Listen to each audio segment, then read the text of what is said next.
Hello friends, welcome to our channel. రీసెంట్గా భారత్ వాయుసేన Indian air ఫోర్స్కి సంబంధించిన నోటిఫికేషన్ రావడం జరిగింది. దానికి సంబంధించిన పూర్తి డీటెయిల్స్ ఈ వీడియోలో తెలుసుకుందాం. Invites online applications from unmarried Indian male and female candidates for selection test for Agniveer Vayu intake 01/2025 under Agnipath scheme. ఇది వచ్చేసి అన్మ్యారీడ్ ఇండియన్ మేల్ అయినా ఫిమేల్ అయినా అన్మ్యారీడ్ పర్సన్స్ దీనికి అప్లై చేసుకోనికి ఎలిజిబుల్. ఆన్లైన్ రిజిస్ట్రేషన్ డేట్స్ వచ్చేసి 17th January 2024 స్టార్ట్ అవ్వడం జరుగుతుంది. 6th February 2024 end అవ్వడం జరుగుతుంది. ఆన్లైన్ ఎగ్జామినేషన్ డేట్ వచ్చేసి 17th March 2024 కండక్ట్ చేయడం జరుగుతుంది. దీనికి సంబంధించిన ఎలిజిబిలిటీ క్రైటీరియా తీసుకుంటే డేట్ ఆఫ్ బర్త్ వచ్చేసి 2nd January 2004 to 2nd July 2007 ఈ మధ్యలో ఉన్న డేట్ ఆఫ్ బర్త్స్ వాళ్ళు ఎవరైనా అప్లై చేసుకోవచ్చు. దీనికి ఎడ్యుకేషన్ క్వాలిఫికేషన్ తీసుకుంటే ఇంటర్మీడియట్ 10+2 మ్యాథ్స్, ఫిజిక్స్, ఇంగ్లీష్ ఈ సబ్జెక్ట్స్ ఉండాలి. అంటే ఎంపీసీ వాళ్ళు 50% ఇంగ్లీష్ సబ్జెక్ట్లో కంపల్సరీ వచ్చి ఉండాలి, వాళ్ళు ఎలిజిబుల్. నెక్స్ట్ వచ్చేసి passed 3 years diploma course in engineering, mechanical, electrical, electronics, automobile, computer science 50% marks English సబ్జెక్ట్లో వచ్చి ఉండాలి, వీళ్ళైనా eligible. Next passed 2 years vocational course వాళ్ళు చేసిన వాళ్ళైనా ఎలిజిబుల్, 50% మార్క్స్ ఇంగ్లీష్ సబ్జెక్ట్లో వచ్చి ఉండాలి. Next other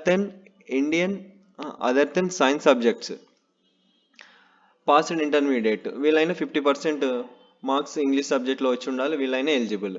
next passed 2 years vocational course వాళ్ళు చేసిన వాళ్ళైనా ఎలిజిబుల్, 50% మార్క్స్ ఇంగ్లీష్ సబ్జెక్ట్లో వచ్చి ఉండాలి. నెక్స్ట్ వచ్చేసి మేల్ క్యాండిడేట్స్కి హైట్ తీసుకుంటే 152.5 centimeters వాళ్ళు మాత్రం మినిమం యాక్సెప్ట్ చేస్తారు, వాళ్ళు ఎలిజిబుల్. ఫిమేల్ క్యాండిడేట్స్కి వచ్చేసి 152 centimeters ఇవ్వడం జరిగింది. వెయిట్ వచ్చేసి హైట్కి తగ్గ వెయిట్ ఉండాలి. చెస్ట్ వచ్చేసి మేల్ క్యాండిడేట్స్కి వచ్చేసి 77 centimeters చెస్ట్ ఇవ్వడం జరిగింది.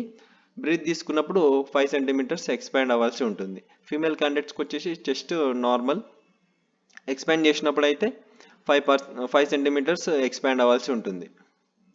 బ్రీతింగ్ తీసుకున్నప్పుడు 5 centimeters ఎక్స్పాండ్ అవ్వాల్సి ఉంటుంది. నెక్స్ట్ వచ్చేసి టర్మ్స్ అండ్ కండిషన్లో చూసుకుంటే మనకి లీవ్ వచ్చేసి యాన్యువల్ లీవ్ 30 days per yearకి ఇవ్వడం జరుగుతుంది. సిక్ లీవ్ వచ్చేసి బేస్డ్ ఆన్ మెడికల్ అడ్వైజ్ దానిపైన డిపెండ్ అయి ఉంటుంది. నెక్స్ట్ టర్మినల్ బెనిఫిట్స్ వచ్చేసి మనకి ఫస్ట్ ఇయర్ శాలరీ వచ్చేసి 30,000 ఉండడం జరుగుతుంది. మనకి హ్యాండ్కి 21,000 రావడం జరుగుతుంది, 9,000 కట్ అవ్వడం జరుగుతుంది. సెకండ్ ఇయర్ వచ్చేసి 33,000 ఉండడం జరుగుతుంది మంత్లీ ప్యాకేజ్, 23,100 మనకి హ్యాండ్ రావడం జరుగుతుంది, 9,900 కట్ అవ్వడం జరుగుతుంది. థర్డ్ ఇయర్ వచ్చేసి 36,500 ప్యాకేజ్ ఉండడం జరుగుతుంది మంత్లీ, అండ్ 25,550 మన హ్యాండ్ రావడం జరుగుతుంది, 10,950 కట్ అవ్వడం జరుగుతుంది. ఫోర్త్ ఇయర్ వచ్చేసి 40,000 మంత్లీ ప్యాకేజ్ ఉండడం జరుగుతుంది, 28,000 బై హ్యాండ్ రావడం జరుగుతుంది, 12,000 కట్ అవ్వడం జరుగుతుంది. మొత్తం కట్ అయిన 4 yearsలో మొత్తం మనకి కట్ అయినవి 5.02 lakh రూపీస్ కట్ అయితే గవర్నమెంట్ 5.02 lakhs దానికి యాడ్ చేసుకొని టోటల్గా ఆఫ్టర్ ఎగ్జిట్ 4 years తర్వాత మనం అయిపోతుంది కదా డ్యూటీ, 10.04 lakhs మనకి ఇవ్వడం జరుగుతుంది. శాలరీ వచ్చేసి ఇది. మీరు ఇన్సూరెన్స్ కూడా ఇలా ప్రొవైడ్ చేయడం జరుగుతుంది. అగ్నివీర్ వాయువులో 48 lakhs ఇన్సూరెన్స్ కూడా ప్రొవైడ్ చేయడం జరుగుతుంది ఆన్ డ్యూటీలో ఉన్నప్పుడు. అగ్నివీర్ స్కిల్ సర్టిఫికేట్ కూడా ఇవ్వడం జరుగుతుంది ఆఫ్టర్ 4 years మీరు ఎగ్జిట్ అయిపోయిన తర్వాత డ్యూటీ నుండి. నెక్స్ట్ సీక్వెన్స్ ఆఫ్ ఎగ్జామినేషన్ తీసుకుంటే ఫేజ్ 1లో వచ్చేసి ఆన్లైన్ టెస్ట్ ఉండడం జరుగుతుంది. సైన్స్ సబ్జెక్ట్స్ ఉండడం జరుగుతుంది. సైన్స్ సబ్జెక్ట్స్ వాళ్ళకి 60 minutes టైం ఉండడం జరుగుతుంది. ఫిజిక్స్, మ్యాథ్స్, ఇంగ్లీష్ 10+2 CBSE సిలబస్లో ఉండడం జరుగుతుంది. అదర్ దెన్ సైన్స్ సబ్జెక్ట్స్ వాళ్ళకి వచ్చేసి 45 minutes టైం ఉండడం జరుగుతుంది. English and reasoning and general awareness ఉండడం జరుగుతుంది. 10+2 CBSE సిలబస్లో ఇంగ్లీష్ సబ్జెక్ట్ ఉండడం జరుగుతుంది. నెక్స్ట్ వచ్చేసి science subjects and other than science subjects వాళ్ళకి అందరు కలిపి 1 mark ఈచ్ క్వశ్చన్కి 1 mark ఇవ్వడం జరుగుతుంది. అటెంప్ట్ చేయని దానికి నిల్ మార్క్స్ ఉండడం జరుగుతుంది. ఈచ్ రాంగ్ ఆన్సర్కి వచ్చేసి 0.25 mark డిడక్ట్ అవ్వడం జరుగుతుంది. అంటే 4 తప్పు ఆన్సర్లు పెట్టినప్పుడు మీకు 1 mark డిడక్ట్ అవ్వడం జరుగుతుంది. నెక్స్ట్ వచ్చేసి ఫేజ్ 1లో షార్ట్ లిస్ట్ అయిన పర్సన్స్ ఫేజ్ 2కి ఎలిజిబుల్ అవ్వడం జరుగుతుంది. ఫేజ్ 2లో ఇవన్నీ ఈ డీటెయిల్స్ అన్నీ ఇవ్వాల్సి ఉంటుంది. Colour print of admit card మీకు ఫేజ్ 1లో షార్ట్ లిస్ట్ అయిన పర్సన్స్ న్యూ అడ్మిట్ కార్డ్ మీ మెయిల్ ఐడికి జనరేట్ రావడం జరుగుతుంది. అది కలర్ ప్రింట్అవుట్ తీసుకోవాల్సి ఉంటుంది. మీరు రిజిస్ట్రేషన్ చేసుకున్నప్పుడు అప్లికేషన్ ఫామ్ తీసుకోవాల్సి ఉంటుంది. ఇక్కడ మెన్షన్ చేసినవన్నీ ఇవన్నీ తీసుకోవాల్సి ఉంటుంది. అండ్ సర్టిఫికేట్స్ కూడా వెరిఫికేషన్ ఉంటుంది. ఇవన్నీ ఇందులో కూడా మీరు వెరిఫై అయిపోయిన తర్వాత మీకు పిఎఫ్టి కండక్ట్ చేయడం జరుగుతుంది.